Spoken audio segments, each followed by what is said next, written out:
अवतार हरि रूपा, जय जगदीश हरे, जय जगदीश हरे, जय जगदीश हरे, जय नरसिंहदेव नरसिंहदेव नरसिंहदेव, जय नरसिंहदेव, जय प्रहलाद महाराज प्रहलाद महाराज प्रहलाद महाराज, जय प्रहलाद महाराज, जय जय प्रभुपाद प्रभुपाद प्रभुपाद, जय जय प्रभुपाद, जय जय गुरुदेव गुरुदेव गुरुदेव, जय जय गुरुदेव। हरि बोल माता जी, हरि बोल। बहुत अच्छा। हरे कृष्ण।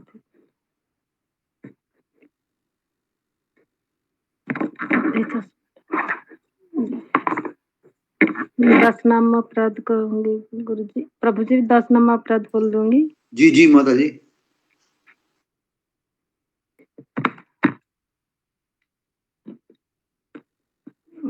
10 नंबर अपराध ऐसे हैं कि पहला, भगवान नाम के प्रचार करने वाले महाभागवतों की निंदा करना। दूसरा, शिव ब्रह्मादि देवताओं के नाम को भगवान के समान अथवा उनसे भिन्न समझना। तीसरा, श्री गुरु के अवज्ञा करना। चौथा, वैदिक शास्त्र अथवा प्रमाणों का खंडन करना। पांचवा, हरे कृष्ण महामंत्र के जप की महिमा को काल्पनिक समझना। छठा, पवित्र भगवान नाम में अर्थवाद का आरोप करना। सातवां, नाम के बल पर पाप करना। आठवां, हरे कृष्ण महामंत्र के जप को वेदों में वर्णित एक शुभ सकम कर्मकांड के समान समझना। नवा, अश्रद्धालु व्यक्ति को कृष्ण नाम की महिमा का उपदेश करना। 10वां, हरे कृष्ण महामंत्र के जप में पूर्ण विश्वास न होना और इसकी इतनी अगाध महिमा सुनने पर भी विषयासक्ति बनाए रखना। ध्यान पूर्वक जाप न करना भी एक अपराध है। स्वयं को वैष्णव समझने वाले सभी भक्तों को इन 10 नाम अपराधों से बचना चाहिए, जिससे जीवन की अभिष्ट सिद्धि शीघ्र प्राप्त हो। हरे कृष्ण। धन्यवाद प्रणाम सभी भक्तों।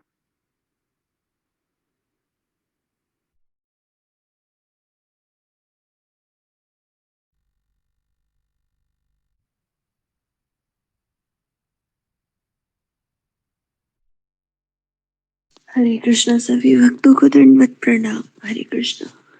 दोनों प्रणाम माता जी। हरे कृष्णा। माता जी कल के बारे में बताएंगे?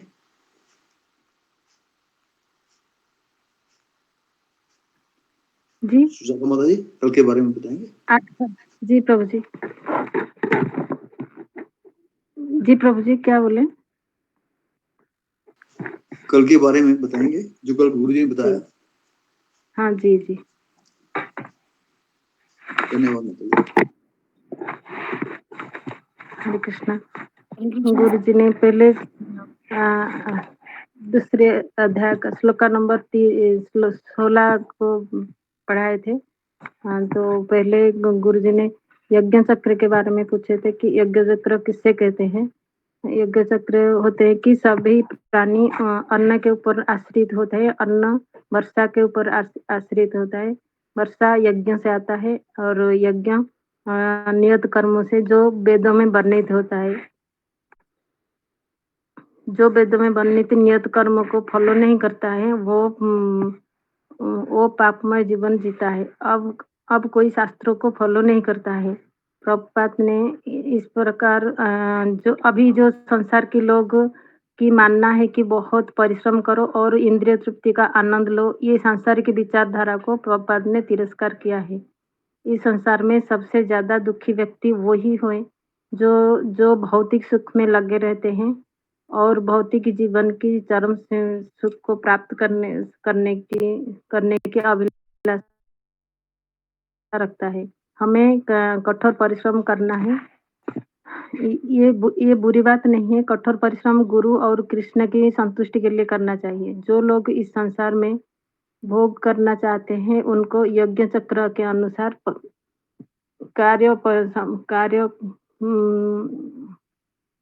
यज्ञ चक्र से अनुसार कार्य करना परम आवश्यक होता है, किंतु आजकल के लोग ये इनको पता नहीं है कि यज्ञ चक्र क्या है, पानी कहाँ से आता है। और सूर्य चंद्र रोज आते हैं चले जाते हैं, कौन उनको चलाता है, इनका कोई ज्ञान नहीं है किसी के पास, क्योंकि वो सब एक शक्ति करता है, वो शक्ति कहाँ से आता है पता नहीं, वो सब ऑटोमेटिक हो जाता है, ये लोगों को इतना ही पता है। किंतु प्रभुपाद कहते हैं कि शक्ति शक्तिमान से आता है, शक्तिमान हो भगवान श्री कृष्ण ही है, कुछ ऑटोमेटिक हो नहीं पाता है, उसे कोई शक्ति चलाता है। जो विधि विधान को पालन नहीं करता है अ, वो संकटपूर्ण जीवन जी रहा है। एक उदाहरण के लिए गुरुदेव ने बोला है कि रोड पर चलना है तो नियम को पालन करना है, नहीं तो हमारा एक्सीडेंट हो जाएगा। ठीक उसी तरह हम 16 माला सुबह 16 माला करते हैं और गीता सेशन, भागवत सेशन लेते हैं रोज, इसलिए हमारे मन शांत है। यदि हमारा मन सक्षम है, तो हम 2 बजे उठ के ठंडे पानी से नहाने में पर भी हमारा कुछ नहीं होता है। यदि हमारा मन सक्षम नहीं होता है, तो हम बीमार पड़ जाएँगे। इसलिए मन को सक्षम बनाना चाहिए, तब जाके हम आत्म साक्षात्कार के लिए इसको लगा सकते हैं। जो जितना हमारे कैपेसिटी है, उतना ही हमें करना चाहिए। ये मनुष्य जीवन मिला है आत्म साक्षात्कार के लिए, किंतु ये मनुष्य जीवन हमें आत्म साक्षात्कार के लिए मिला है, संसार बनाने के लिए नहीं। संसार तो जानवर भी बनाते हैं। संसार करते हुए हमें ऊपर उठना है, जो आत्म साक्षात्कार तक होता है। हमारे हमारे कर्म योग और ज्ञान योग से भक्ति मिलता है, किंतु ये बहुत लेट हो जाता है। भक्ति योग में हमें तुरंत भक्ति मिल जाता है, क्योंकि इसमें अहंकार को छोड़ना पड़ता है, गुरु के अंडर ही काम करना है, कार्य करना है। जो कर्मयोग और ज्ञान योग में नहीं होता है।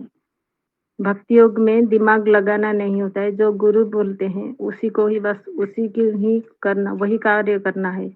जो लोग भक्ति में नहीं है, वो विषय जीवन में लगे रहते हैं और पुण्य कर्म में लगे रहते हैं।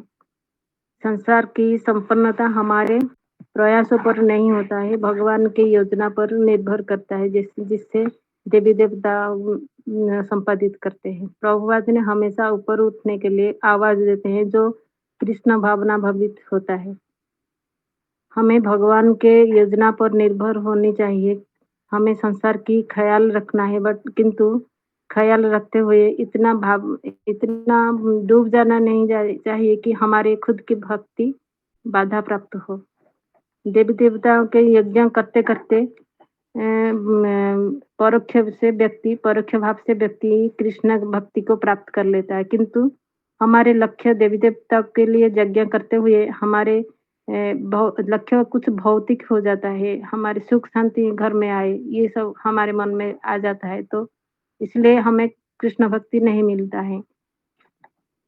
और 17वां श्लोक में गुरुजी ने बोले कि आत्म साक्षात्कार व्यक्ति कौन है? जो व्यक्ति आत्मा में आनंद लेता है, जो अपने में संतुष्ट होता है, उसको कुछ नहीं करना नहीं पड़ता है। हम अपने में संतुष्ट नहीं है, इसलिए हमें कर्म करना पड़ता है। गुरुजी ने यहाँ प्रश्न किया कि आत्म साक्षात्कार का अर्थ क्या है? रीना सिंह माता जी ने अच्छे से उत्तर दिया कि जिसको पता है हम शरीर नहीं आत्मा हूँ और भगवान के ही सेवक हूँ। गुरुजी ने यहाँ थोड़ा सा समझा के बोला कि हमें सबको पता है हम शरीर नहीं आत्मा है, पर हमें रियलाइज नहीं है, अनुभव नहीं है कि जिसको ये अनुभव हो जाता है कि मैं शरीर नहीं आत्मा हूँ, वो उनका कुछ काम नहीं करना पड़ता है। वो जब उनके ऊपर भगवान की कृपा हो जाता है, और भगवान का जिसके ऊपर कृपा हो जाता है, उसका कुछ भी काम नहीं रहता है, वो केवल भगवान की ही सेवा रहता है उनका काम।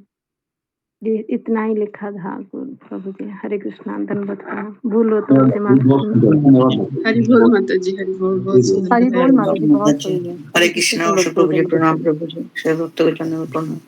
चरणों में दंडवत हरे कृष्णा, दंडवत प्रणाम सभी को। धन्यवाद माता जी, चरणों में दंडवत प्रणाम सभी दंडवत भक्तों प्रणाम को। सभी भक्तों को, दंडवत हरे कृष्णा, दंडवत प्रणाम सभी भक्तों को। हरे कृष्ण, श्री वैष्णव भक्तों को दंडवत प्रणाम। दंडवत प्रणाम।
ओके, हरे कृष्णा, हरे कृष्णा, चलो प्रणाम गुरु जी, हरे कृष्ण गुरु जी।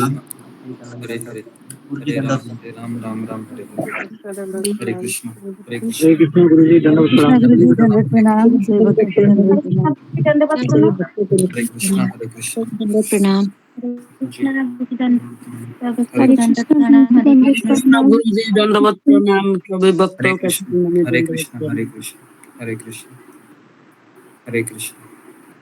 आवाज आ रहा है मेरा? आ रहा है अशोक गुरु जी। चावला, जी बिल्कुल आ आ रहा है। रहा है आवाज। गुरुदेव की चरणों ओके, ओम अज्ञानतिमिरन्धस्य ज्ञानाञ्जनशलाकया चक्षुरुन्मीलितं येन तस्मै श्रीगुरुवे नमः। नमो विष्णुपदाय कृष्णप्रेष्ठाय भूतले श्रीमते भक्तिवेदान्त स्वामिनिति नामिने। नमस्ते सरस्वती देवे गौरवाणी प्रचारिणे निर्विशेष शून्यवादी पाश्चात्य देशतारिणे। जय श्री कृष्ण चैतन्य प्रभु नित्यानंद श्री अद्वैत गदाधर श्रीवासादि गौर भक्तवृंद। हरे कृष्णा कृष्ण कृष्ण हरे हरे, हरे राम राम राम हरे हरे। जी, कौन सा श्लोक शुरू था अशोक चावला प्रभु? 18 करना है गुरु जी, 3.18। 3.18। 3.18। जी जी जी जी। जी ओके, 3.18 हो गया था कल, बराबर है। 3.19 होगा जी। 3.19 आप पढ़िए, अनुवाद तात्पर्य। जी गुरु जी। अतः कर्म फल में आसक्त हुए बिना मनुष्य को अपना कर्तव्य समझकर निरंतर कर्म करना चाहिए, क्योंकि अनासक्त होकर कर्म करने से उसे पर ब्रह्म यानी कि परम की प्राप्ति होती है। पंखा थोड़ा कमी केला तुम्ही। जी पढ़िए अशोक चावला प्रभु। तात्पर्य भक्तों के लिए श्री भगवान परम है और निर्शेषवादियों के लिए मुक्ति परम है। अतः जो व्यक्ति समुचित पथ प्रदर्शन पाकर और कर्म फल से अनासक्त होकर कृष्ण के लिए या कृष्ण भावनामृत में कार्य करता है, वह निश्चित रूप से जीवन लक्ष्य की ओर प्रगति करता है। अर्जुन से कहा जा रहा है कि वह कृष्ण के लिए कुरुक्षेत्र के युद्ध में लड़े, क्योंकि कृष्ण की इच्छा है कि वह ऐसा करे। उत्तम व्यक्ति होना या अहिंसक होना व्यक्तिगत आसक्ति है, किंतु फल की आसक्ति से रहित होकर कार्य करना परमात्मा के लिए कार्य करना है। यह उच्चतम कोटि का पूर्ण काम है जिसकी संस्तुति भगवान कृष्ण ने की है। नियत यज्ञ जैसे वैदिक अनुष्ठान उन पाप कर्मों की शुद्धि के लिए किए जाते हैं जो इंद्रिय तृप्ति के उद्देश्य से किए गए हों, किंतु कृष्ण भावामृत में जो कर्म किया जाता है वह अच्छे या बुरे कर्म फल के फलों से परे होता है। कृष्ण भावना भावित व्यक्ति में फल के प्रति लेश मात्र भी आसक्ति नहीं रहती। वह तो केवल कृष्ण के लिए कार्य करता है। वह समस्त प्रकार के कर्मों में रत रहकर भी पूर्णतः अनासक्त रहा आता है। जी गुरु जी, धन्यवाद प्रणाम, हरे कृष्ण। जी ओके, हरे कृष्णा। तो सबका स्वागत है सत्र में। तो जी, तो आज का ये जो श्लोक है, श्लोक क्रमांक 19 से बहुत ही इंपॉर्टेंट श्लोक है। खास करके जो तीसरे अध्याय का, अगर आप कहोगे कि तीसरे अध्याय में अगर बहुत सारे श्लोक हैं तो उस सारे श्लोकों में ये जो श्लोक है 19, ये इसका एक तरीके से सार है। तो थोड़ा सा पंखा तो 3.19 में बताया है, तस्मात् असक्त सततम कार्य कर्म समाचर असक्तो ही अचरण कर्म परमाप्नोति पुरुषः। अतः कर्म फल में आसक्त हुए बिना मनुष्य को अपना कर्तव्य समझकर निरंतर कर्म करते रहना चाहिए, क्योंकि अनासक्त होकर कर्म करने से उसे भगवान की प्राप्ति होती है।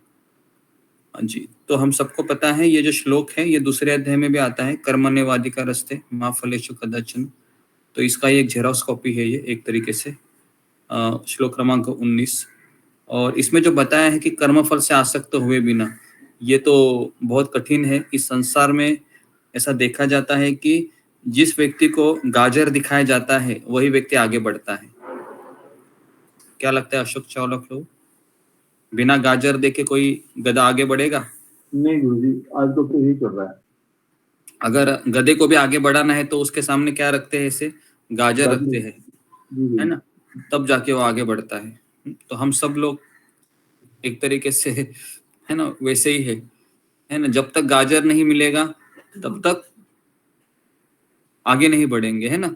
कुछ तो चाहिए ना, मोटिवेशन कैसे मिलेगा, है ना। सबसे बड़ा मोटिवेशन नौकरी में क्या होता है? सैलरी। बिना सैलरी के क्या वो आएगा?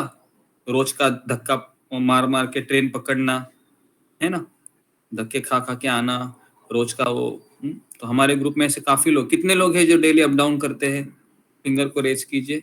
बस में, उसके पश्चात फिर वो ट्रेन में जाना, है ना, रिक्शा पकड़ना, कितने लोग करते हैं हमारे ग्रुप में? हाँ, कम लोग हैं। जॉब करने वाले तो रहेंगे। जी ओके, कम से कम 8 लोग, 7-8 लोग ही है, मतलब ज्यादा लोग, ओके, ज्यादा लोग नहीं करते हैं। 9-10 लोग ही है जो अप डाउन करते हैं, है ना। मुझे लगता था कि ज्यादा लोग वर्किंग है। ओके, सब वर्क फ्रॉम होम है लगता है, घर से ही काम करते हैं। ओके, तो कर्म फल में आसक्त हुए बिना मनुष्य को अपना कर्तव्य समझकर निरंतर कर्म करते रहना चाहिए। मैं आपको बोल रहा हूँ, ये वही व्यक्ति कर सकता है जिसका हृदय शुद्ध हुआ है भौतिक कामनाओं से। नहीं तो हम ऐसा कर सकते हैं बिना आसक्त हुए किसी के ऊपर और अपना उसके लिए हम कर्तव्य करें, है ना। इम्पॉसिबल है ये, है ना। बच्चे को भी अगर कहना है कि मैं तुमको साइकिल लेके, है ना, साइकिल दूंगा, तुम फर्स्ट आएगा, तो उसको साइकिल का वो गाजर दिखाया जाता है, फिर वो बहुत पढ़ाई करता है। वो पढ़ाई किसके लिए करता है? साइकिल के लिए करता है वो, और उसके लिए नहीं करता है पास होना है ना। तो उसका वो ये मोटिवेशन है कि उसको साइकिल चाहिए, है ना, बराबर है। हाँ जी, तो ये इसका मोटिवेशन है। और कोई उदाहरण देगा मुझे? आपका कोई फेवरेट बचपन से अभी तक, फिंगर को रेज कीजिए, कि जिसके लिए आप मोटिवेट हुए काम करने के लिए। हाँ जी, फिंगर को रेज कीजिए।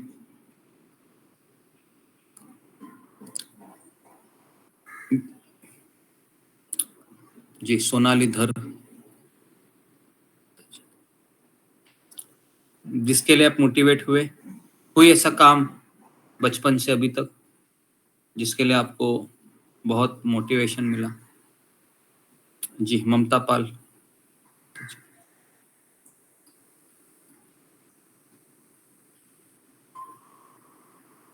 सात्विक वर्मा, हरे कृष्णा गुरु जी, दंडवत प्रणाम। सभी प्रभु जी माता जी को दंडवत प्रणाम। गुरु जी मैं तो अभी बच्चा है, लेकिन मेरी जो मेरे को तो मैंने पापा से कहा था अगर मैं पढ़ाई में अच्छे स्कोर कर रहा तो मुझे एक बाइक, स्पोर्ट्स बाइक दिला देना, अच्छी सी बुलेट टाइप। तो मैंने उनसे ये आग्रह करा था। अच्छा, पर हुआ नहीं, वो उल्टा और हो गया उसका, पर मिली नहीं। ओके। सात्विक वर्मा को बुलेट चाहिए थी चलाने के लिए, सबसे बड़ा गाजर बुलेट नहीं मिला, लेकिन ठीक है जो भी है जी। और कोई आपका जीवन का एग्जाम्पल जिसके लिए आप आसक्त हुए कर्मफल से और आप उसको पूर्ण किए? जी शर्माइए मत, है ना, सब अपने ही लोग हैं, कोई बात नहीं। ओके जी नेक्स्ट, चलो मैं किसी का नाम लेता हूँ फिर। आरती सिन्हा जी। 100 प्रणाम गुरु जी। हाँ गुरु जी। हाँ, जीवन का ऐसा कोई कार्य बताइए जिससे आप काम करने के लिए मोटिवेट हुए। मैं तो सुमिता सिन्हा माता जी को देख के ही मोटिवेट होती हूँ, उन्हीं को देख के मुझे लगता है कि मुझे करना चाहिए। भक्ति की बात नहीं बोल रहा हूँ मैं, मटेरियल अच्छा। चीज कोई भी। हाँ हमारे स्कूल में जो थी टॉपर, उनको देख के ही लगता था कि मैं ऐसे करूँ, पढ़ाई करूँ, उस मार्ग में जाऊँ। ये अच्छा मोटिवेशन है, दूसरों को देखकर मोटिवेट होना अच्छा है। ओके, और अरुणा यादव। हरे कृष्णा गुरुजी, दंडवत प्रणाम गुरुजी।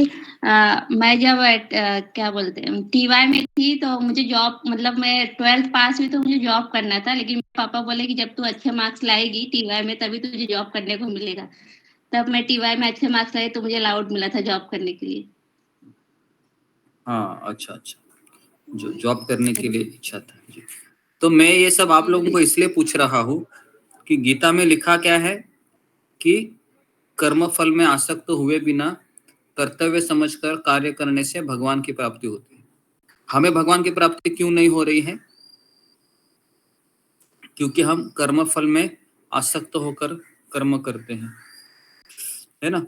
सबसे बड़ा मोटिवेशन है कि कुछ ना कुछ रहता है ना। सबसे बड़ा जो त्योहार है विवाह का, है ना, विवाह का मोटिवेशन क्या होता है जी? बताइए अशोक चावला प्रभु। जी गुरु जी। हाँ, वो यही कहते थे पेरेंट्स अच्छी कमाई कर ले, अच्छी जगह पोस्ट लोग नौकरी कर ले तो कोई बच्चे को खिलाएगा, पालेगा, पोसेगा। हाँ ये होता है, ठीक है। तो मोटिवेशन क्या होता है विवाह का भी एक तरीके से वही होता है ना कि इनका घर है खुद का, अच्छा कंपनी में काम करता है, पढ़ा लिखा है, एटसेट्रा एटसेट्रा। ठीक है, तात्पर्य में अभी हम जाते हैं। भक्तों के लिए भगवान परम है और निर्विशेषवादियों के लिए मुक्ति परम है। Very very important. तो भक्त के लिए भगवान चाहिए, उसका मोटिवेशन भगवान होता है, और निर्विशेषवादियों के लिए मुक्ति मोटिवेशन होती है ना। सकाम कर्म के लिए कौन मोटिवेशन होता है? ज्ञान योगी के लिए मोटिवेशन क्या है और भक्त के लिए मोटिवेशन क्या है? जी बताइए, फिंगर को रेज कीजिए। जी ज्ञानी, कर्मी, भक्त, इसके लिए कौन मोटिवेशन है? कैसे इनको मोटिवेशन मिलता है? जी बताइए, है ना। बहुत आसान सवाल पूछा है, ये आपको आना चाहिए किसी भी हालत में। जी जुम्मा गोराई। हरे कृष्णा गुरुजी, दंडवत प्रणाम। गुरुजी ज्ञान योगी जो है, ज्ञान योगी मुक्ति के लिए अभिलाषी होते हैं। सकाम कर्म योगी माने सकाम कर्म योगी वो है माने जो अपना भौतिक इच्छा पूर्ति के हेतु, और भक्ति योगी है वो भगवान और गुरु के प्रसन्न के लिए वो काम करते हैं, उनकी वही मोटिवेशन थे। ओके, हरे कृष्ण जी, यही आंसर है। ओके जी।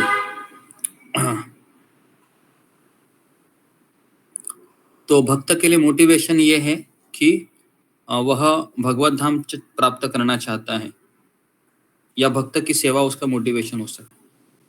कर्मयोगी के लिए मोटिवेशन क्या है? स्वर्ग जाना है, स्वर्ग प्राप्ति। ज्ञान योगी के लिए मोटिवेशन क्या है? मुक्ति चाहिए, ब्रह्म ज्योति में विलीन होना। ब्रह्म ज्योति में विलीन होने से क्या क्या क्या फायदे होते हैं, ये बताइए वृषाली तट। ब्रह्म ज्योति में विलीन होने के फायदे बताइए। गुरुजी वहाँ सेवा नहीं मिलती है ब्रह्म ज्योति में। मैंने फायदे पूछे हैं, नुकसान नहीं। क्षमा कीजिए, मुझे पता नहीं गुरुजी। ओके जी, रूबी कुमारी, ब्रह्म ज्योति में हरे विलीन कृष्णा। होने के फायदे। जी गुरुजी, वहाँ पर ये जरा, मृत्यु, बुढ़ापा, बीमारी सब नहीं होती ब्रह्म ज्योति में जी। ये सब। और वहाँ पे आप जैसे कि आप बताते हैं कि वहाँ पर आपको 5 स्टार जैसा ट्रीट किया जाता है। तो बस वहाँ पर सेवा नहीं होती और आप बैठे बैठे पर हम वापस भी आ सकते हैं, यही सब फायदे हैं। सबसे बड़ा फायदा बताया नहीं, जो वो फायदा है कि इस संसार के कष्टों से मुक्ति मिलेगी, वो सबसे बड़ा फायदा है ना। हम सब लोग चाहते हैं कि नहीं, इस संसार के कष्टों से, है ना, रोज की झंझट से मुक्ति मिले, सब लोग चाहते हैं ना। रोज का ये वही चिक चिक चिक चिक चिक चिक कितना करे, कोई खुशी नहीं हो पाता है कितना भी करे, है ना।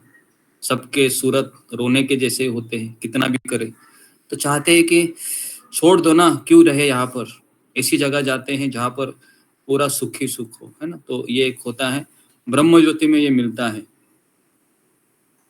लेकिन ब्रह्म ज्योति में भगवान नहीं होते हैं, 5 स्टार होटल, 7 स्टार होटल, है ना।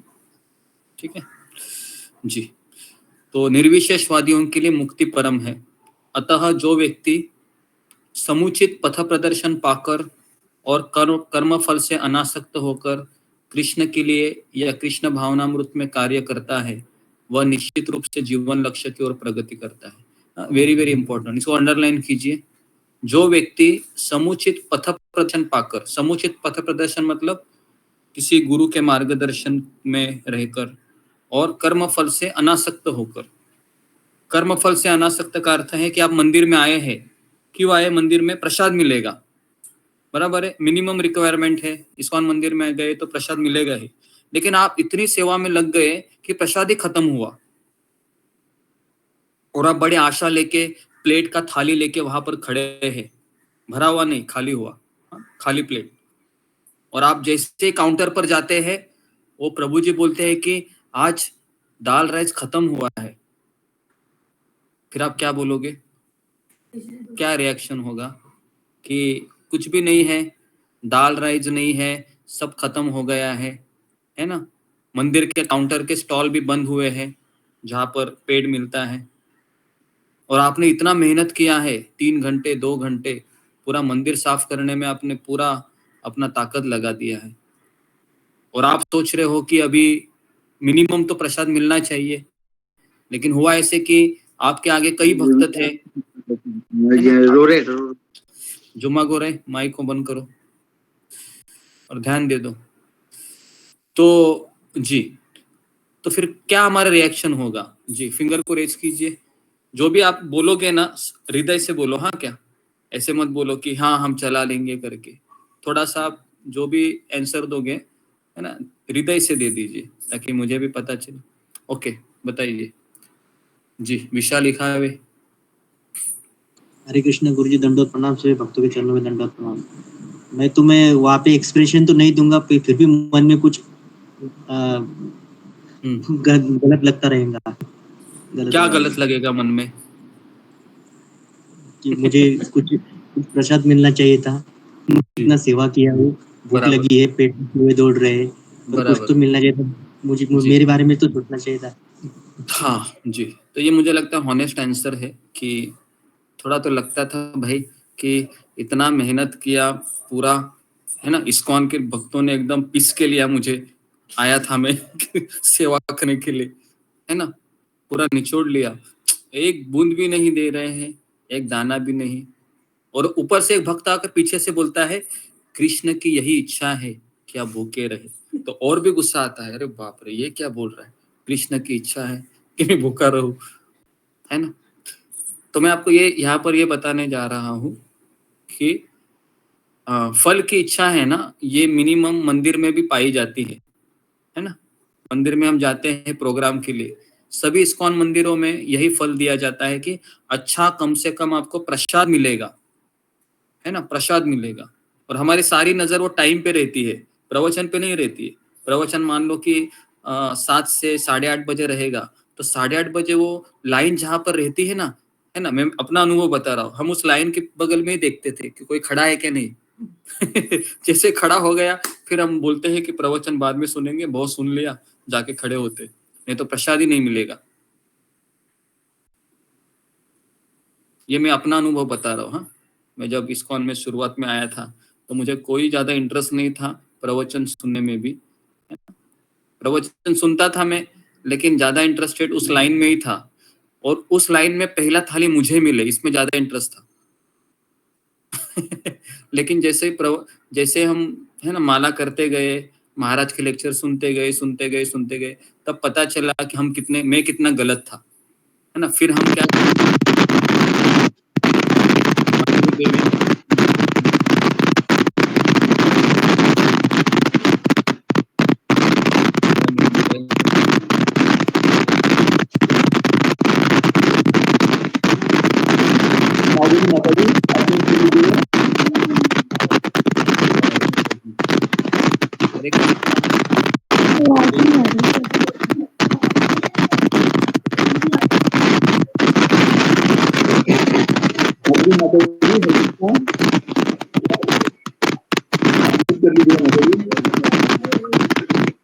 माता जी आपका माइक म्यूट कीजिए। माधुरी माता जी,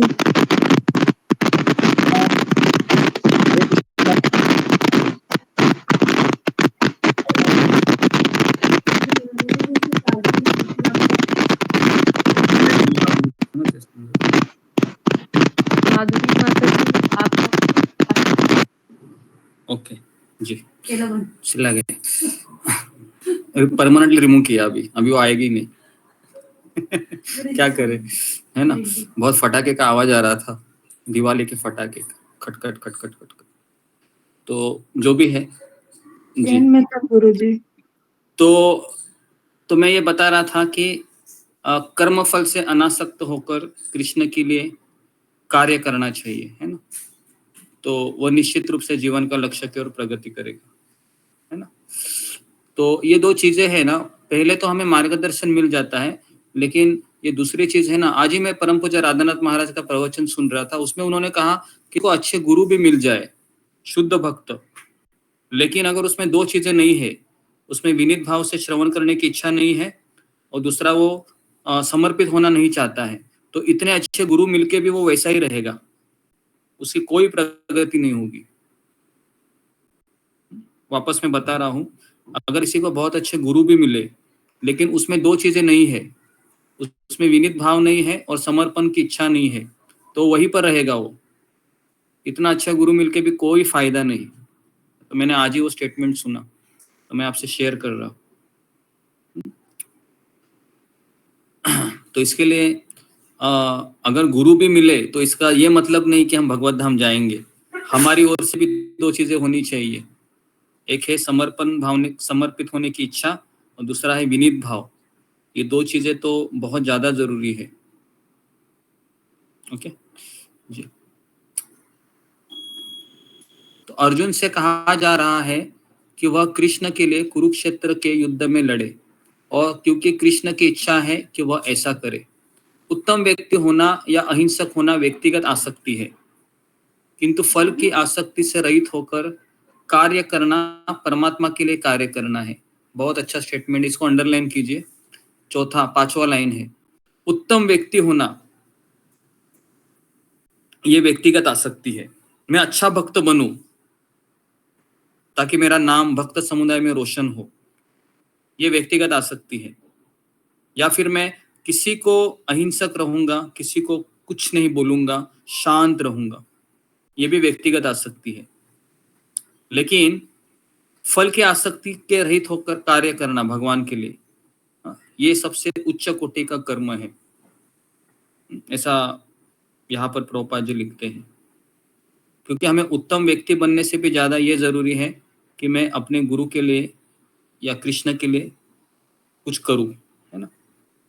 जैसे पितामह भीष्म है, अभी पितामह भीष्म को हम जब देखते हैं तो पूरी संसार क्या बोलती है पितामह भीष्म को, कि ये कौरवों की पक्ष से लड़ा, क्या आदमी है ये, बेचारे पांडवों के ऊपर इतना अन्याय हुआ था, लेकिन ये पितामह भीष्म है, पांडवों के साइड लेने के बजाय वो दुर्योधन का पक्ष में साथ दिया।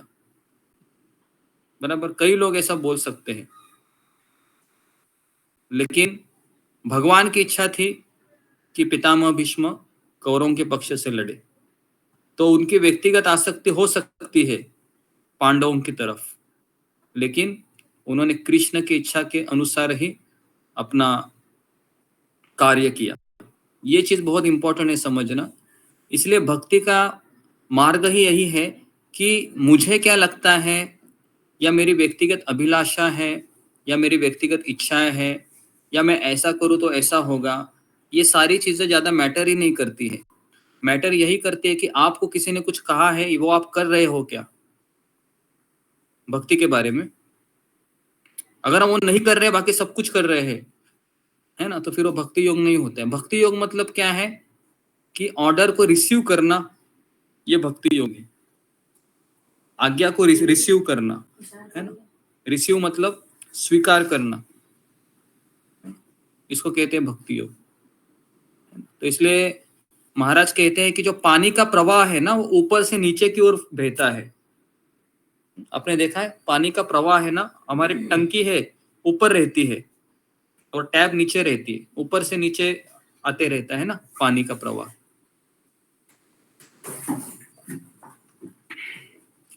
तो इसलिए ये बहुत जरूरी है इस चीज को समझना कि अगर मुझे कृपा चाहिए, मुझे आशीर्वाद चाहिए, तो मुझे उस आज्ञा को स्वीकार करना होगा।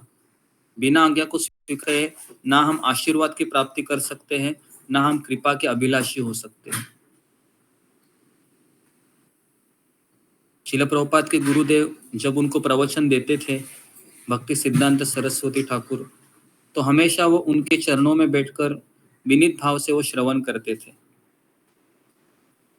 जब श्रील प्रभुपाद की दीक्षा होने वाली थी, तो उनके गुरु ने उनको दीक्षा क्यों दी थी, किसी को याद है? क्या कहा था उनके गुरु ने? फिंगर को रेज कीजिए। जी, ऋतुपूर्णा। हरे कृष्ण गुरुजी, धन्यवाद प्रणाम। सभी भक्तों को धन्यवाद प्रणाम। गुरुजी, उनको उनके गुरुजी ने बोले थे कि उनकी जो श्रावण है वो बहुत ही अच्छी है गुरुजी। हाँ, ये अभय सुनता बहुत अच्छा है, इसके लिए मैं इसको दीक्षा दूंगा। तो कहीं ना कहीं गुरु ने उनका वो गुण पकड़ लिया। और आपको पता है कि उसके बाद प्रभुपाद जी इतने प्रवचन देते थे सब जगह पर, है ना। तो प्रवचन वही व्यक्ति दे सकता है जो अच्छे से श्रवण किया अपने गुरु से। अगर हम अपने गुरु से श्रवण ही नहीं किए हैं तो हम क्या बोलेंगे, असंभव है ना। तो हमें अपने गुरु के जो श्रवण है कम से कम 2 घंटा 3 घंटा करना ही चाहिए। भले ही आपके पास समय हो या ना हो, कान में लगा के रखिए, है ना, सुनते रहिए। भले ही वो साउंड का जो इफेक्ट है ना, वो हमें प्यूरिफाई करेगा, क्योंकि हमारी उतनी कैपेसिटी नहीं है, हम बोर हो जाते। कोई बात नहीं, महाराज का आवाज है ना। तो मैं ऐसा ही समझता हूँ, राधानाथ स्वामी महाराज का आवाज है, कानों में पड़ रहा है, शुद्ध भक्ता का आवाज, कुछ तो होगा दिमाग में। कंटिन्यू जितना सुनेंगे उतना माइंड प्यूरिफाई होगा, और जितना माइंड प्यूरिफाई होगा हम दूसरों को वो ज्ञान दे सकते हैं, है ना। तो नियत यज्ञ जैसे वैदिक अनुष्ठान उन पाप कर्मों की शुद्धि के लिए किए जाते हैं जो इंद्रिय तृप्ति के उद्देश्य से किए गए हो।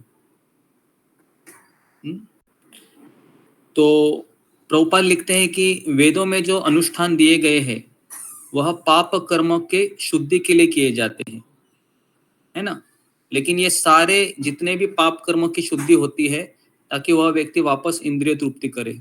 एक मैं उदाहरण दे रहा हूँ, लोग गंगा स्नान करने जाते हैं हरिद्वार में, ऋषिकेश में, लेकिन गंगा स्नान करने के बाद वापस वो मुंबई आते हैं या अपने घर आते हैं, तो वापस ये सोचते हैं क्या कि अभी हम पाप नहीं करेंगे।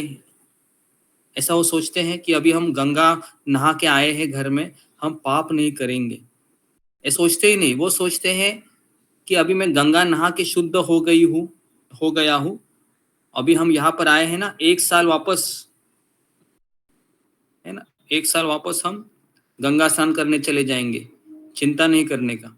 जैसे कि गंगा एक वॉशिंग मशीन हो, जैसे कपड़े डाले जाते हैं ना, फिर वो फिल्टर होकर बाहर आ जाते हैं, है ना।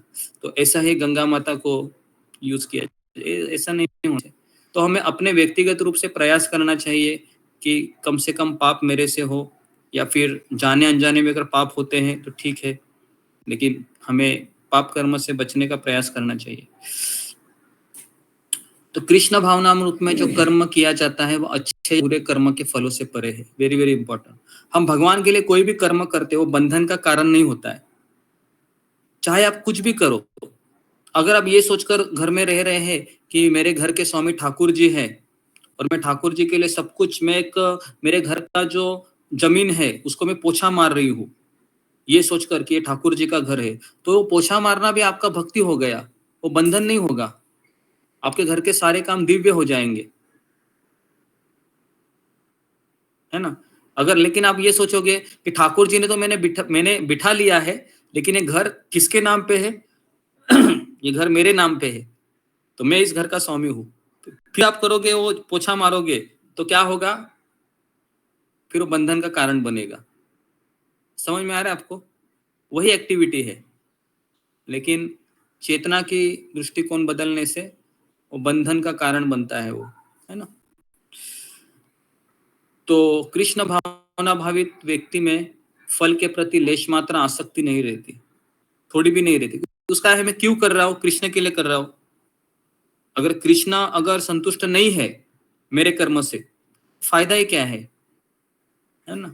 तो इस तरह से वो सोचता है, तो केवल वो कृष्ण के लिए कार्य करता है। लेकिन हमारा कृष्ण के लिए कार्य हम तभी कर सकते हैं जब हम किसी गुरु से शिक्षा दीक्षा लेते हैं, तभी जाके वो पूर्ण होता है ना। नहीं तो हम अपने प्रयास से अगर हम कृष्ण के लिए कार्य करेंगे तो उसमें फिर हम थोड़े समय के बाद रुक जाएंगे, क्योंकि वो चीज हमको आनंद नहीं देगी। क्योंकि आनंद ये किसी की आज्ञा स्वीकार करने से होता है। अगर देखो, अगर आप 64 माला करोगे रोज 8 घंटा 10 घंटा, है ना, लेकिन आप अगर किसी को अपने जीवन में स्वीकार करके केवल 10 मिनट का भी काम करोगे या 15 मिनट का भी काम करोगे, तो 15 मिनट का वो जो कार्य है ना, आपको ज्यादा संतुष्टि देगा 64 माला से भी।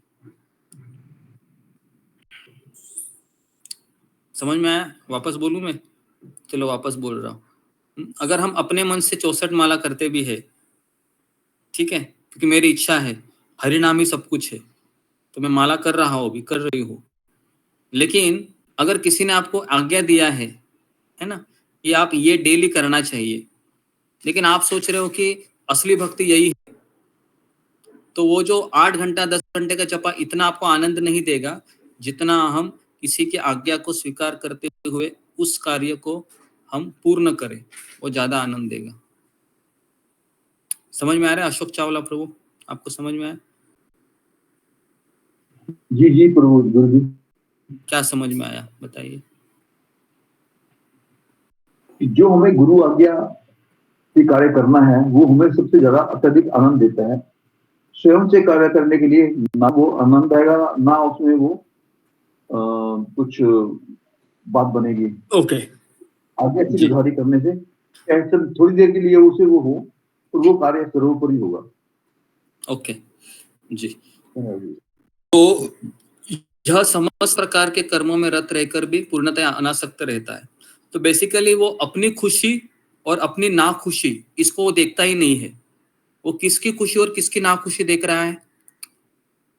कौन बताएगा मुझे? फिंगर को रेज कीजिए। क्यों वह अनासक्त होकर इस तरह से वो कार्य करता है इस संसार में? जी बताइए, फिंगर को रेज कीजिए।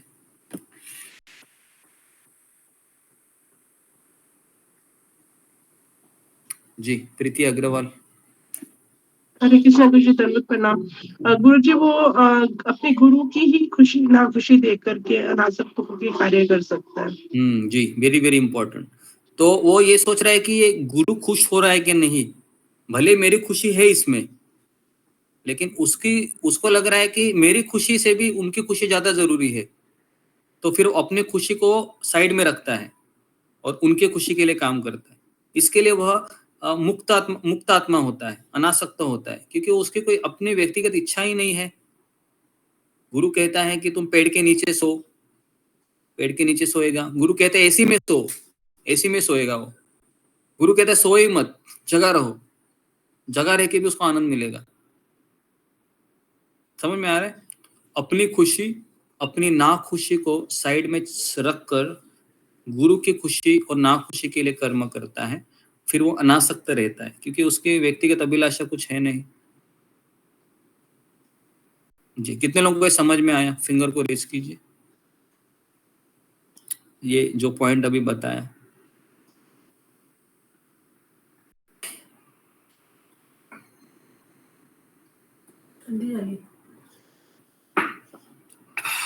ओके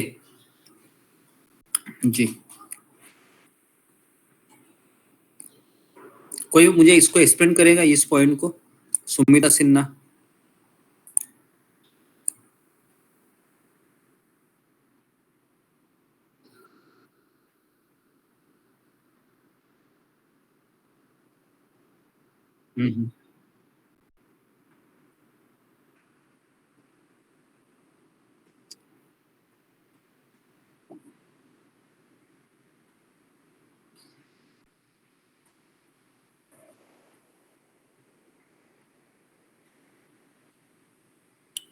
जी, दिमाग लगाना है हमें।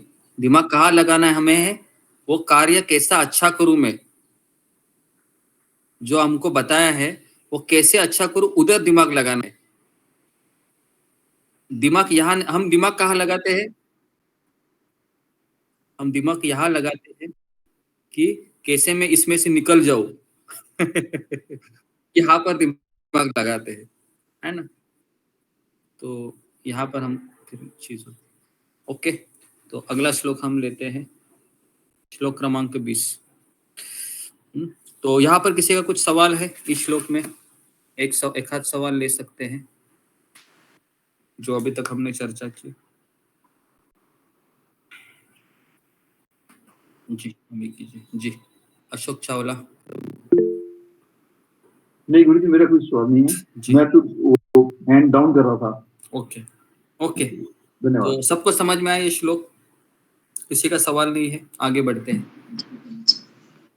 ठीक है। वैसे इसमें ये है कि इसमें से 3 लोग प्रसन्न होते हैं, गुरु की आज्ञा पालन की जाए। एक तो गुरु प्रसन्न होते हैं, एक कृष्ण प्रसन्न होते हैं, एक कार्य करने के अपने आप मन में संतुष्टि होती है, प्रसन्न होता है मन कि मैंने एक कार्य किए हैं गुरु के लिए, तो कोशिश करके 3 लोग प्रसन्न होते हैं गुरु जी।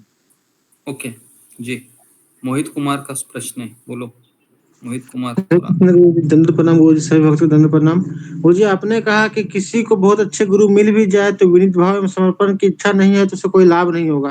गुरु जी, विनीत भाव मतलब और समर्पण को थोड़ा, विनीत भाव एवं समर्पण को थोड़ा, समर्पण मतलब होता है कि गुरु की आज्ञा का पालन करना, और विनीत भाव मतलब गुरु जी? विनीत भाव मतलब विनम्रता से गुरु के चरणों में बैठकर या उनके, है ना, सामने बैठकर। विनीत भाव मतलब ये मेरे स्वामी है, मैं उनका सेवक हूं, इसको विनीत भाव कहते हैं। ठीक है, ओके। गुरुशाली तट। हरे कृष्ण गुरु जी, दंडवत प्रणाम। सभी भक्तों को दंडवत प्रणाम।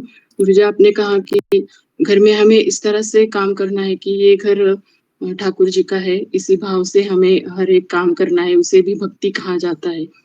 और गुरु जी, कभी कभी हमें, हमारे मन में ये भी आता है कि हम उस प्रकार की सेवा नहीं करते जिस तरह से एक घर के मालिक की हम सेवा करना चाहिए भगवान की, उस तरह से नहीं कर पाते। तो ये भी हमेशा मन में एक गिल्ट रहता है। तो उसे हम जी उस सोच का हम कैसे नहीं, इसके लिए ठाकुर जी का घर में ये समझू तो मैं अकेला समझ के फायदा नहीं होता है। घर में वो माहौल भी वैसे होना चाहिए। घर के सारे मेंबर भी तो ऐसा ही समझना चाहिए कि ये ठाकुर जी का ही घर है, इस तरीके से, है ना। जैसे भक्तिविनोद ठाकुर घर में आते हैं तो वो कहते थे कि मेरा घर मुझे गोलोक वृंदावन लग रहा है, क्योंकि मेरी पत्नी मेरे सारे बच्चे है ना कीर्तन करने के लिए बैठ जाते जब मैं ऑफिस से घर आता हूँ। तो वैसा माहौल भी होना चाहिए ना घर में, क्या लगता है? नहीं तो फिर हम ये सोच रहे हैं कि ठाकुर जी का घर है, मार रही हूँ झाड़ू और वैसे कुछ फीलिंग ही नहीं है अंदर, है ना। तो वो अंदर फीलिंग तभी आती है जब वो माहौल होता है, वैसे वो वातावरण होता है। लेकिन यथाशक्ति प्रयास कर सकते हैं, लेकिन मुझे प्रैक्टिकल नहीं लगता है, क्योंकि वो वातावरण नहीं है तो फीलिंग कैसे आएगी। घर के सारे मेंबर भी कृष्ण भावना में होने चाहिए, है ना, तब जाके वो फीलिंग आती है। ओके, तो हम आगे बढ़ते हैं। श्लोक क्रमांक 20।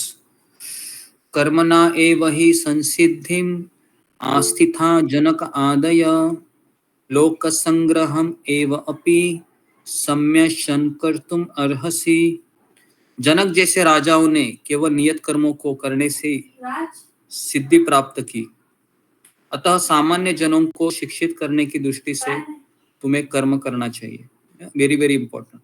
अभी यहाँ पर भगवान अर्जुन को ये उदाहरण दे रहे हैं। अर्जुन, मैं तुम्हें अभी जनक महाराज का उदाहरण दे रहा हूँ।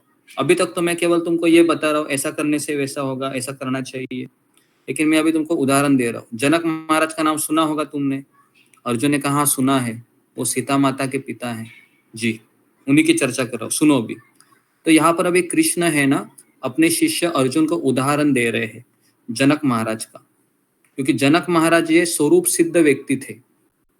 स्वरूप सिद्ध व्यक्ति मतलब जिनको भगवान के राम के साथ कनेक्शन पता है, क्योंकि जनक महाराज रामायण के पात्र है, तो उनका राम से आकर्षण रहेगा या कृष्ण से आकर्षण रहेगा?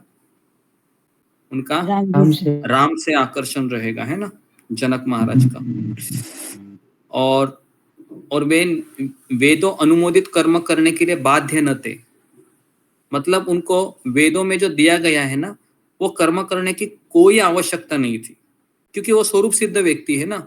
स्वरूप सिद्ध व्यक्ति को इस संसार के नियम पालन करने की कोई आवश्यकता नहीं, क्योंकि वो 3 गुणों से ऊपर होता है। नियम उसको पालन करना होता है वो जो 3 गुणों के अधीन है। हम सब लोग 3 गुणों के अधीन है। अगर हमको लगता भी है मैं 3 गुणों से ऊपर चला गया हूँ, तो हमें डॉक्टर के पास जाना चाहिए। समझ में आ रहा है? हाँ, क्योंकि जो व्यक्ति स्वरूप सिद्धि नहीं है और उसको लग रहा है कि मैं 3 गुणों से ऊपर गया हूँ, मैं शुद्ध भक्त बन गया हूँ, मुझे अभी काम क्रोध लोभ कुछ सताते नहीं है, तो ये इतना तुरंत नहीं होता है। पहले तो गुरु उसको सर्टिफिकेट देता है ना। इंद्र प्रभु का नाम सुना होगा आपने, जो वृंदावन में बहुत बड़े कीर्तनकार थे। 2010 में उन्होंने शरीर छोड़ा। 20 से 25 साल वो वृंदावन में बहुत अच्छा कीर्तन करते थे। 1988 में वो वृंदावन में आए थे। अमेरिकन बॉडी थी, टोपात के शिष्य थे। 20 साल वह भजन कर रहे थे और अचानक उनको हुआ कि मुझे पता लग रहा है कि मैं कौन हूं करके, स्वरूप सिद्धि। लेकिन कौन बताएगा अभी, मेरे गुरु तो नहीं है। तो फिर उन्होंने कहा कि जब तक मुझे प्रभुपाद नहीं बताएंगे मैं कैसे मान लूं। तो उन्होंने 2 दिन 3 दिन उपवास किया और प्रभुपाद के समाधि के सामने जाकर उन्होंने कहा कि प्रभुपाद जी, क्या मैं सोच रहा वो सब सही है, आप बताइए हमें।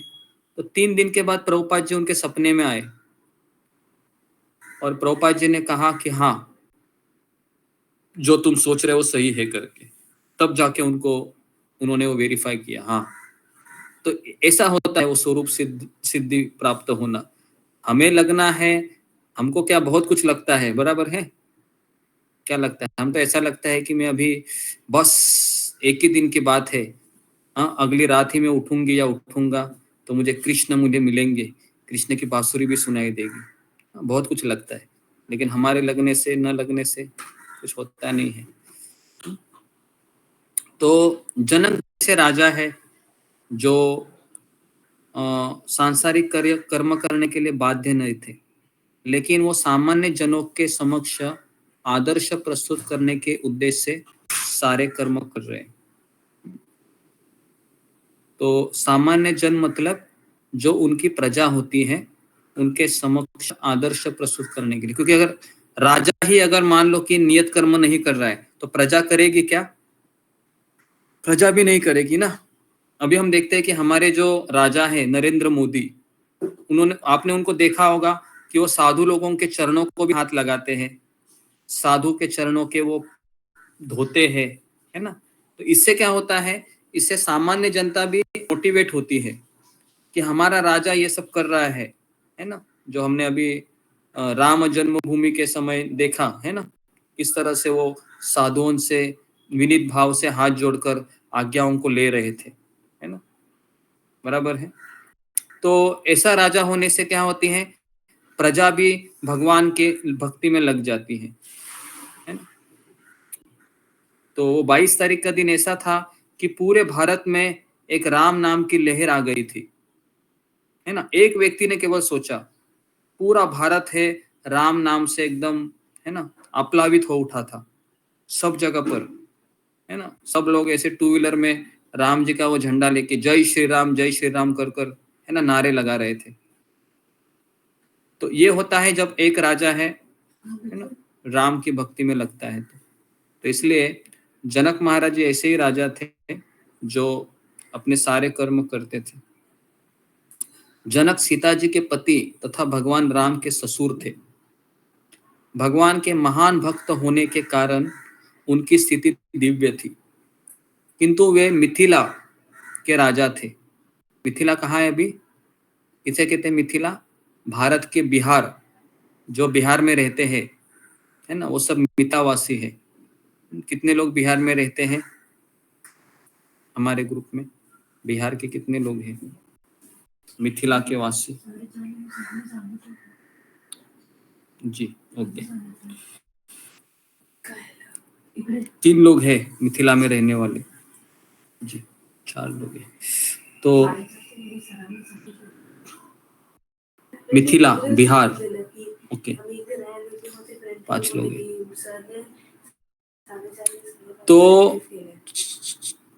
तो भगवान के महान भक्त होने के कारण वह दिव्य स्थिति में थे। कौन? जनक महाराज।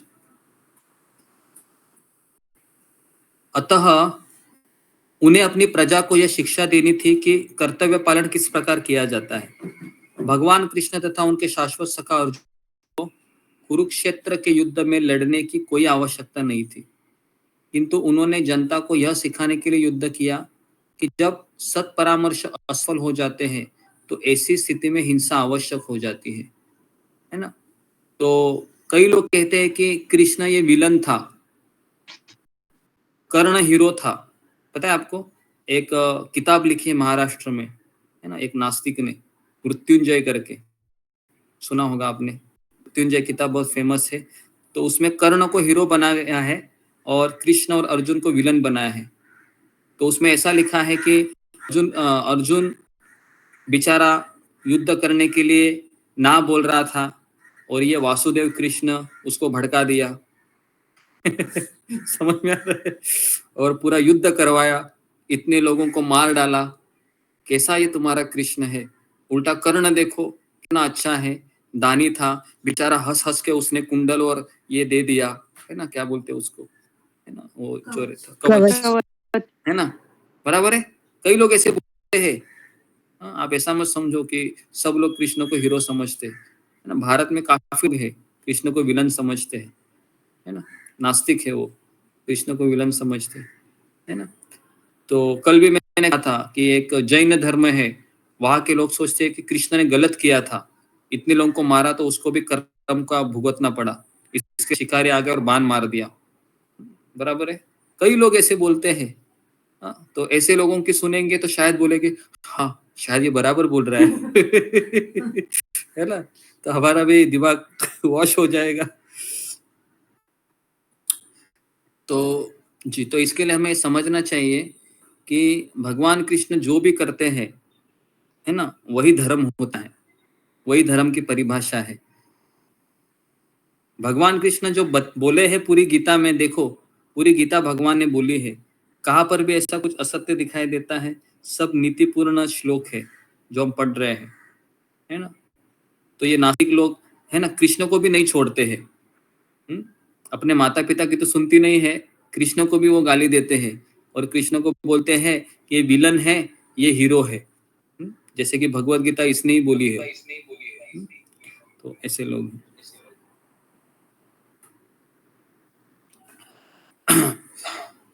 किसी का माइक शुरू है?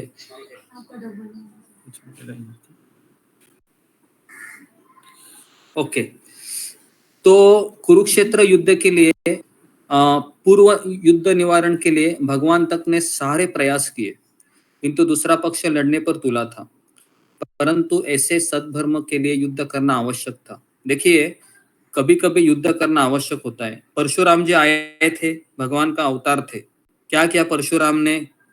सब जगह लड्डू बांटे या सबको मार डाला? हाँ, सबको मार डाला ना। लड्डू तो नहीं बांटा सबको कि परशुराम जी आए हैं सबको लड्डू बांट रहे, आ जाओ करके, है ना। सबको मार रहे थे वो, सारे क्षत्रियों को मारा 21 बार, है ना। ऐसा कहा जाता है कि वो जब मारते थे ना तो हवा की स्पीड से मारते थे। सोचो, खट खट खट खट खट खट, पूरा पता ही नहीं चलता था कब परशुराम आ गए, मार डाला। और वो जब थक जाते तो हवा की स्पीड से काम करते थे। बराबर है। तो ये परशुराम जी थे। और परशुराम जी का आपको पता है उनके पिताजी का नाम क्या था? जमदग्नि। जमदग्नि था ना जी। तो उनकी माँ को मारने की आज्ञा आई थी परशुराम जी को, है ना। पिता ने आज्ञा दी थी, सोचो, माँ को मारने की। आसान है? आजकल होगा ये? आजकल शायद होगा भी, और लेकिन बेटा नहीं मारेगा। लेकिन परशुराम जी पहले भगवान को कहा, है ना, कि इनको मार डालो, मैं आज्ञा दे रहा हूँ, तुम्हारा पिता हूँ, माँ को मार डालो। तीनों भाइयों ने कहा कि नहीं पिताजी, हम नहीं मारेंगे। तो पिताजी ने उनको ही मार दिया, है ना। फिर कहा कि हे परशुराम सबसे छोटे थे, तुम मारो अभी माँ को। तो परशुराम जी ने क्या किया? परशुराम जी ने उनको मार दिया, है ना। और मारने के बाद जमदग्नि ऋषि इतने खुश हुए कि परशुराम जी को कहा कि तुमने आज्ञा न पालन करने वाले आज्ञा को तुमने पालन किया, इसके लिए मैं तुम्हारे ऊपर प्रसन्न हूं, मांगो क्या वरदान चाहिए। तो उसने क्या वरदान मांगा कि मेरी माँ को जीवित करो। सॉरी, जो भाइयों को भी किसने मारा था? परशुराम ने ही मारा था, कि भाइयों को भी मारो और माँ को भी मारो। और ये उनको कहा कि मेरे भाइयों के भी आप जीवित कीजिए और उनको ये पता ना चले कि मैंने इनको मारा था। तो इस तरह से उन्होंने वरदान मांगा, है ना। और बाद में कहा, पिताजी मैंने आपकी आज्ञा का पालन इसलिए किया क्योंकि मुझे पता था कि मेरी माँ को मारने के बाद, भाइयों के मारने के बाद आप मुझे कहोगे कि वरदान मांगो करके, और मैं यही वरदान मांगने वाला था। तो परशुराम जी ये भगवान के, है ना, अवतार है। तो आप बोलोगे कि ये कैसे भगवान है, अपने भाइयों को मार रहे, माँ को मार रहे।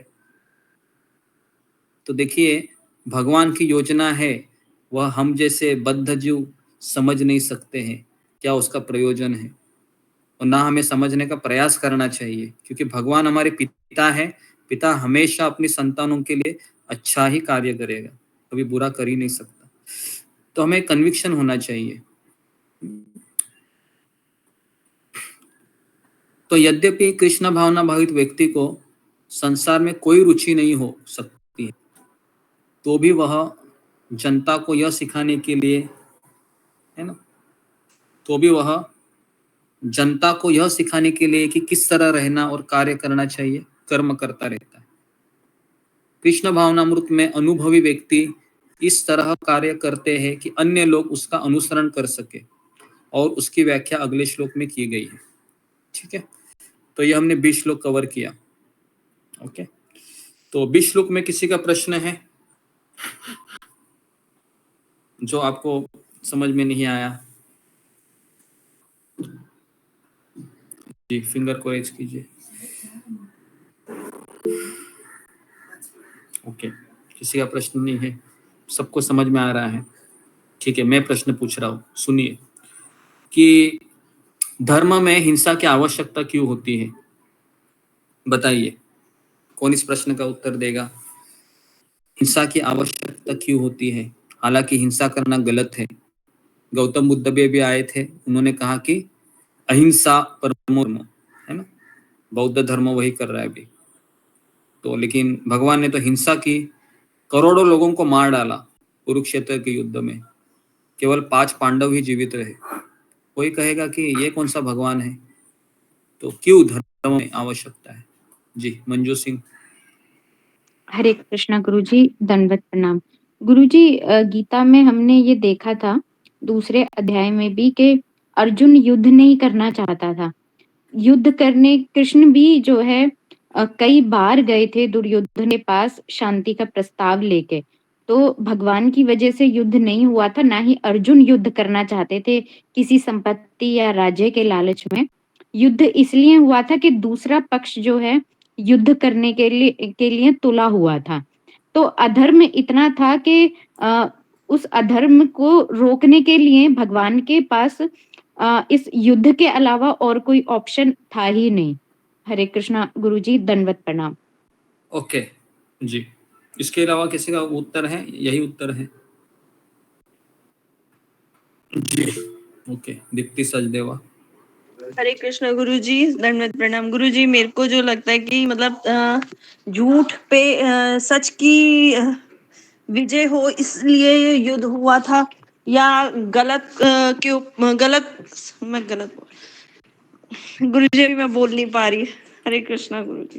पहले एक जगह बैठ जाओ, ठीक है? दीप्ति सचदेवा, फिर बोलो, दौड़ती ही रहती हो। नेक्स्ट मीना कुमारी। हरे कृष्णा गुरुदेव, दंडवत प्रणाम। हरे कृष्णा सभी भक्तों को प्रणाम। गुरुदेव, आपने ये 3 कारण बताए थे, परित्राणाय साधु नाम, विनाशाय च दुष्कृताम, धर्म संस्थापना चाहे संभव नहीं हुई। मतलब इन्हीं 3 कारणों पे जो है युद्ध होता है। ओके जी, ये भी एक उत्तर हो सकता है। तो धर्म में हिंसा की आवश्यकता इसलिए होती है क्योंकि कुछ ऐसे जीवात्माएं होते हैं, रिबेलियस सोल कहते हैं, जो बोलकर समझ नहीं पाते हैं। जैसे दुर्योधन है, दुर्योधन को कितने लोगों ने समझाया था? बहुत लोगों ने समझाया।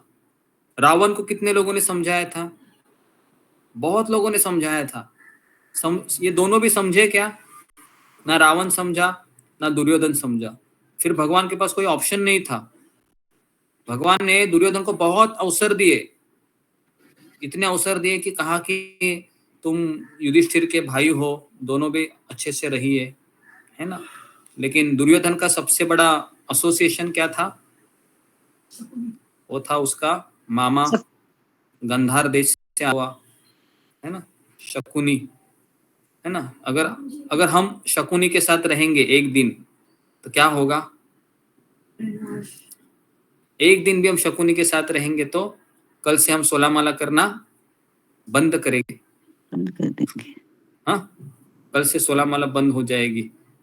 क्योंकि जिस तरह से एक क्षण मात्र साधु संग आपको भगवत धाम ले जा सकता है, वैसे एक क्षण मात्र का गलत संग भी हमें भक्ति से गिरा सकते हैं। बराबर है? कई ने कितना संग लिया था मंथरा का? मैक्सिमम 15 मिनट, आधा घंटा, 1 घंटा हुआ होगा, है ना? क्या किया उसने? 14 साल राम को वनवास भेज दिया। बराबर है? तो इसलिए हमें गलत संग करते समय, खास करके ऐसे लोगों का जो लोग भक्त नहीं है, उनसे 2-4 हाथ दूर ही रहिए। बातें कीजिए, लेकिन जितना हो सके उतना ही बातें कीजिए, अपने हृदय मत दीजिए, नहीं तो फिर हो गया कल्याण, है ना? ओके जी। ओके, तीसरा सवाल मैं पूछ रहा हूं, है ना, आज से रिलेटेड, कि एक शुद्ध भक्त है जिसको शास्त्र का कोई चीज फॉलो करने की आवश्यकता नहीं है, तो क्यों करता है वो? जी, फिंगर को रेज कीजिए।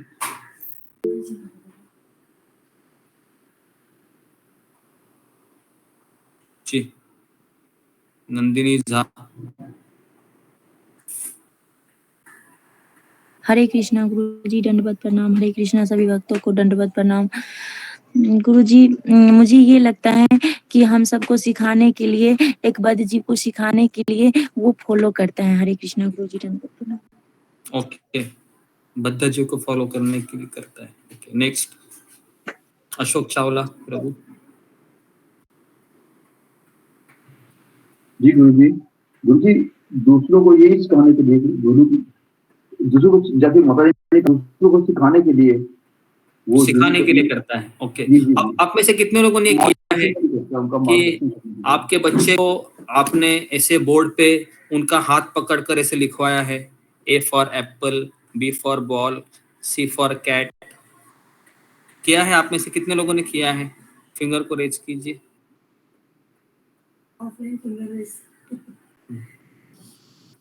हाँ, बहुत लोगों ने किया है ना? ओके, कम से कम 32 लोगों ने किया है ना? कैसे करते हैं आप? फिर पकड़ के उनके जैसे ही नक्कल करते हो ना? देखो बेटा, A फॉर एप्पल, तो आपको एप्पल नहीं आता है क्या? आता है ना? क्यों आप ऐसा करते हैं फिर? ताकि वो भी करे, वो भी समझे, है ना? ठीक है ना? तो इसके लिए माता पिता है और बच्चे के लेवल पर आकर वो करते हैं स्टडी, ताकि बच्चे के सामने उदाहरण हो, हाँ मेरे पापा भी कर रहे हैं, मेरी माँ भी कर रही, इसके लिए मैं भी करूंगा। तो इस तरीके से ये जो राजा थे, है ना, उनको कोई आवश्यकता नहीं, तो पता है सब, लेकिन उनके नीचे जो प्रजा थी उनके लिए वो करते थे। ठीक है, तो इस उदाहरण को याद रखिए। ओके जी, तीसरा दे रहा हूं आपको, आखिरी क्वेश्चन आज का पूछ रहा हूं कि इस संसार के सबसे बड़ी तपस्या कौन से? फिंगर को रेज कीजिए। सबसे बड़ी तपस्या कौन सी है? कृष्णा तिवारी प्रभु। हरे कृष्णा प्रभु, दंडवत प्रणाम। सभी भक्तों को दंडवत प्रणाम। प्रभु जी, जपा सबसे बड़ी तपस्या है, जब करे जम के वही तप है। करना सबसे बड़ी तपस्या है। ओके जी जी प्रभु जी, धन्यवाद। नेक्स्ट रंजना माता जी। प्रभु जी, आपके चरणों में दंडवत प्रणाम, सभी भक्तों को दंडवत प्रणाम। प्रभु जी, सबसे बड़ी तपस्या तो ये है कि जब आप मुहूर्त में उठकर जपा करते हैं और गुरु की आज्ञा का पालन करते हैं, मतलब सच्चे मन से, मतलब ईमानदारी से, तो वही सबसे बड़ी तपस्या है, गुरु जो करते हैं। जी जी धन्यवाद। नेक्स्ट गौरी राठौड़। हरे कृष्ण गुरुजी, दंडवत प्रणाम। गुरुजी, अपनी इंद्रियों को कंट्रोल में करना सबसे बड़ी तपस्या है। सबसे बड़ी तपस्या। ओके नेक्स्ट दंडवत प्रणाम। मोनी कुमारी। हरे कृष्णा गुरुजी, दंडवत प्रणाम। सभी वैष्णव भक्तों को दंडवत प्रणाम। अपने मन को गुरु को देना, ये सबसे बड़ी तपस्या मुझे लगती है। ओके जी, तो इसके अलावा किसी का उत्तर है अभी तक जितने उत्तर आए हैं? ओके, प्रीति अग्रवाल। गुरुजी, किसी के अंडर रहना और उसने जो कहा है उसी को फॉलो करना, ये सबसे बड़ी तपस्या है। ओके जी, तो ये उत्तर है कि खास करके अगर हम अपने जीवन में गुरु को स्वीकार करते हो, उनके आज्ञा के अनुसार चलना, ये सबसे बड़ी तपस्या है। निर्जल व्रत करने से भी बड़ी तपस्या है ये, क्योंकि निर्जल व्रत करने पर एक दिन ही वो, है ना, हमको थोड़ा सा दर्द होता है ना, पेट में चूहे दौड़ते हैं या जो जो होता है, एक दिन ही होता है। लेकिन हम जब किसी के अंडर रहते हैं तो रोज चूहे दौड़ने लगते हैं, है ना, क्योंकि फॉलो करना है उनको। फॉलो करना आसान होता है। आपको पता है प्रभुपाद जी 1 बजे घंटी बजाते थे, टन टन टन टन टन टन टन टन करके, तो रात को 1 बजे आते थे वो उठकर। यस प्रभुपाद जी, बताइए मैं क्या करूँ? आप ये आसान है? रात को 1 बजे 1:30 बजे, है ना? आप तो बोलेंगे कि अभी 4 बजे जपाटॉक होगा, और ये 1:30 बजे मुझे क्यों उठा रहा है, सोने दो जरा, है ना। तो हम इस तरह से बोलेंगे, बराबर है। बहुत कठिन है ना। तो प्रभुपाद जी के जितने भी शिष्य थे वो ऐसे ही थे, 24 घंटा ऑन ड्यूटी, है ना। इमरजेंसी कभी भी आती थी। तो सबसे बड़ी तपस्या है किसी के अंडर रहना। इसके लिए बच्चे माता पिता के अंडर रहना पसंद करते हैं? क्यों नहीं रहते हैं? तपस्या है वो, बहुत बड़ी तपस्या है किसी के अंडर रहना। पत्नी रहती है पति के अंडर, तपस्या है बहुत बड़ी। पति रहता है पत्नी के अंडर, तपस्या है। कोई किसी के अंडर रहता है, तपस्या है। तो कोई किसी के अंडर नहीं रहता, फिर वो कुत्ता पालते हैं। पता है क्यों? कुत्ता रहेगा, ये वफादार है। समझ में आ रहा है लोग क्यों पालतू प्राणी, क्यों जानवर क्यों पालते हैं? क्योंकि वो आज्ञा के नीचे रहता है। आपने देखा है कोई कुत्ता है मालिक की आज्ञा का उल्लंघन करके जा रहा है रास्ते पर? देखा है किसी ने? मैंने तो नहीं देखा आज तक। लेकिन आदमी को देखा है आपने, खास करके बच्चों को देखा है। अरे माँ चिल्ला रही है, अरे बेटा इधर आओ, गाड़ी आएगी, वो उल्टा जाएगा ही आगे, है ना, सुनेगा ही नहीं माँ की। तो आज्ञा को फॉलो करना बहुत कठिन है। जी अशोक चावला प्रभु। जी गुरु जी, आप कुत्ते की बात कर रहे थे गुरु जी, तब मैंने हैंड रेज किया था। हाँ बोलिए, क्या बोल रहे हैं? कुत्ते की बात कर रहे थे, तब मैंने हैंड रेज किया था। अच्छा, हमारे पास था कुत्ता गुरु जी। आपका आवाज नहीं आ रहा है, थोड़ा सा जोर से बोलिए। आपने गुरु जी कुत्ते के बारे में पूछा था ना, तो कुत्ता मालिक को अवज्ञा करता है, तो उसके बारे में बोला था। जी, हमारे पास पालतू कुत्ता था गुरु जी। ओके, था जो 5-7 दिन का था, मैं लाया था अपने घर में। तो मेरी फैमिली में कोई ऐसा आदमी नहीं बचा मेरे सिवा जिसे उसने काटा ना हो। ओके। मेरी बेटी को 18,000 के इंजेक्शन लगे थे जी। फिर भी हमने उसको ऊपर छत पे छोड़ा, एक कमरा अलग से था छत पे उसके लिए, वहीं खाना देते थे, कहीं लेके नहीं जाते थे उसे। तो ऐसा था, वो घर वालों को ही काटता था वो। ओके ओके ओके, जी जी जी। जद्दी कुत्ता बोलते हैं उसे। ओके जी। तो ये मैंने सवाल आपको पूछे हैं आज के इसमें, क्योंकि आप लोगों ने प्रश्न नहीं पूछे। आखिरी क्वेश्चन पूछ रहा हूँ, ठीक है, 5 मिनट है। तो बताइए कि फल से आसक्त हुए बिना कर्म करना क्यों कठिन है? फिंगर को रेज कीजिए। क्यों कठिन है कि कर्म फल से आसक्त हुए बिना कर्म करना? हालांकि भगवान कहते हैं कि उससे तुमको मैं मिलूंगा, तो मुझे प्राप्त करोगे। बहुत आसान लग रहा है लेकिन कठिन है। क्यों कठिन है? जी सुजाता माता जी।